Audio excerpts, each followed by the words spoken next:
नमस्कार दोस्तों, आज की इस वीडियो में मैं आपको बताऊंगा विटामिन डी के बारे में सारी कहानी। कितना होना चाहिए, कितने का होगा टेस्ट इसका और इसके क्या क्या बेनिफिट होते हैं, किस फॉर्म में आता है और कितनी क्वांटिटी में आपको ये लेना चाहिए। तो जनरली विटामिन डी वही है जिसको हम सनशाइन विटामिन बोलते हैं।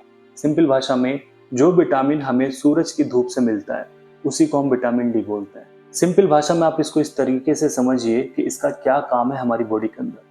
तो हमारी बॉडी के अंदर कैल्शियम की मात्रा तो भरपूर है कि कैल्शियम हमारा 8.5 है, 9 है, 9.5 है। बट हमारा जो विटामिन डी है उसकी मात्रा काफी कम है, केवल 10 है या 11 है।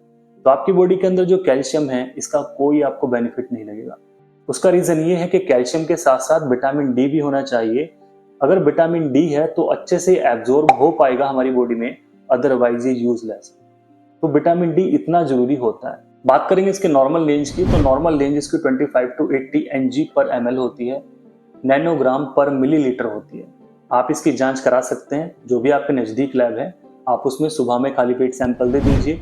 लगभग 700 रुपये की, 700 रुपीज़ की आपकी इसकी जांच होगी। तो जैसे मैंने आपको बताया, हमारी बॉडी के अंदर बोन में अगर डेंसिटी कम हो जाए तो हम वहाँ पे केस में देखते हैं कि पेशेंट के अंदर विटामिन डी बहुत लंबे समय से कम चल रहा था, कि पेशेंट की जो बोन की डेंसिटी है, जो बोन का घनत्व है वो कम होने लगा है। उसकी जो बोन है, जो हड्डियां हैं वो कमजोर हो गई हैं। उसकी वजह से उसको फ्रैक्चर्स की प्रॉब्लम ज़्यादा होने लगी है, कि उसकी जो बोन है बहुत ईजिली ब्रेक हो जाती है। बच्चों में इस तरह की समस्याएं अधिकतर देखने को मिलती हैं और आने वाले समय में अडल्ट में भी इस तरह की समस्याएं होती हैं। ऑस्टियोपोरोसिस इस कंडीशन को बोला जाता है। तो इसकी पूर्ति करने के लिए सबसे जो अच्छा सोर्स है आप उसी के पास जाइए। जो सबसे अच्छा सोर्स है वो है हमारा सन। तो आप सूरज की सुबह सुबह में धूप ले लीजिए। जितना आप नंगा होके रह सकते हैं सूरज की धूप में आप उतना रह लीजिए, और कम से कम 10 से 15 मिनट तो सुबह सुबह में लीजिए। तो लगभग 1 महीने के अंदर आपका जो विटामिन डी है वो पूरा आपकी बॉडी के अंदर हो जाएगा। जैसे ही वो एब्जॉर्ब होना शुरू होगा, साथ में कैल्शियम भी आपका बढ़ना शुरू होगा। साथ में अगर कैल्शियम पूरा है तो वो अच्छे से एब्जॉर्ब होगा और आपकी बॉडी के अंदर से समस्याएं कम होनी शुरू हो जाएंगी। बात करेंगे इसके लक्षण की, कि पेशेंट के अंदर क्या क्या लक्षण मिलते हैं विटामिन डी अगर ज़्यादा कम है। तो सबसे पहले इसके लक्षण मिलते हैं दर्द वाले, कि पेशेंट को दर्द रहेगा।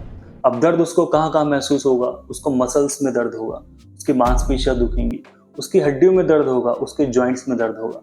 इवन ये इतना इंपॉर्टेंट है कि हमारी नर्व भी इसकी वजह से इरिटेट होती है। जैसे कि साथ साथ में आप देखेंगे विटामिन B12 बहुत जरूरी है नर्व्स के लिए, लेकिन विटामिन डी भी बहुत इंपॉर्टेंट रोल निभाता है। साथ स्टिफनेस कई बार जॉइंट्स में देखने को मिलती है, और एक बहुत मेन सिम्टम इसका देखने को मिलता है पेशेंट के अंदर, कि कमजोरी आने लगी है, उसको वीकनेस होने लगी। पेशेंट के अंदर वीकनेस इतनी है कि थोड़ा सा चलता है सांस फूल जाता है, काम नहीं होता, अच्छा खा पी रहा है लेकिन विटामिन डी कम है तो उसको कमजोरी लगेगी। तो आप इसको पूरा करना चाहते हैं तो जैसे मैंने आपको बताया, सनलाइट आप लीजिए और संतरे वगैरह आप ज्यादा खाइए। और अगर आप इसको लेना चाहते हैं, इसको लेने का भी मैं आपको पूरा प्रॉपर तरीका बता देता हूँ। तो ये कई फॉर्म में आपको मिलेगा। आप इसको लाएंगे, ये पाउच फॉर्म में आपको मिलेगा, कि आप कोई एक पाउच लाएंगे विटामिन डी का, और लगभग 1 ग्राम का केवल होता है, 60 के होता है, मतलब 60,000 पॉलीकैल्सिफेरॉल होता है। आप इसके कैप्सूल्स ला सकते हैं, आप इसके एम्प्यूल्स ला सकते हैं, आप इसके इंजेक्शन ले सकते हैं। बच्चों में भी विटामिन D3 की ड्रॉप्स आती हैं जो कि पैदा होती स्टार्ट कर दी जाती है। आप कोई कैल्शियम का कैप्सूल लाएंगे, कैल्शियम का सिरप भी लाएंगे, तो उसके अंदर आप देखेंगे कम मात्रा में आपको विटामिन डी जरूर मिलता है। अगर आप कैल्शियम की टैबलेट लाएं अपने घर में कोई, आप उस पर देखेंगे तो D3 भी उसके अंदर मिलता है। साथ में भी आप ले लीजिए 60 के में 60,000 IU इंटरनेशनल यूनिट में आपको मिलेगा। और इसको लेने का तरीका यही है, अगर आप पाउच लाते हैं तो आप उसको अच्छे से गुनगुने दूध में घोल लीजिए और आप उसको घोल के पी लीजिए। ज़्यादा ही कम है तो आप इसको लगभग 4 दिन बाद भी ले सकते हैं। अगर ये ज़्यादा कम नहीं है तो आप इसको लगभग 7 दिन में या 15 दिन में एक बार ले सकते हैं। तरीका सबका वही है कि आपको दूध के साथ लेना होगा। अब कई बार ये होता है कि बहुत सारे पेशेंट इसकी जांच नहीं करवा पाते हैं, क्योंकि सिंगल विटामिन है और लगभग इसकी जांच 700-800 रुपये की होती है। तो कोई बात नहीं, आप इसको सिंपली ऐसे भी ले सकते हैं, मतलब बिना जांच के भी आप इसको ले सकते हैं। कि आपको थोड़ी बहुत वीकनेस महसूस हुई है, आपकी कोई मेडिसिन चल रही है, तो डॉक्टर तो ऑलरेडी दे देते हैं, लेकिन आप जाके इसको मेडिकल स्टोर से भी ले सकते हैं। लेकिन इसको ज़्यादा नहीं लेना है, आप इसको महीने में 4 बार लीजिए। आप इसके कैप्सूल्स लाते हैं या आप इसके टैबलेट्स लाते हैं, या फिर आप इसकी सैचेट लाते हैं जो आपको पाउच मिलेंगे घोलने वाले, तो आप महीने में 4 बार इस्तेमाल कीजिए।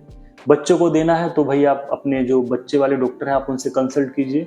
वैसे जनरली बच्चों की ड्रॉप्स स्टार्टिंग हो जाती है जब वो पैदा होते हैं, तभी से उनकी बोन जब डेवलप होनी शुरू होती है, तो इसलिए उनको D3 दिया जाता है कैल्शियम के साथ साथ। तो विटामिन D3 इतना इंपॉर्टेंट है हमारी बॉडी के लिए। उम्मीद करूंगा ये वीडियो आपको काफी अच्छा लगा होगा। वीडियो को जरूर शेयर कीजिए। Thank you so much.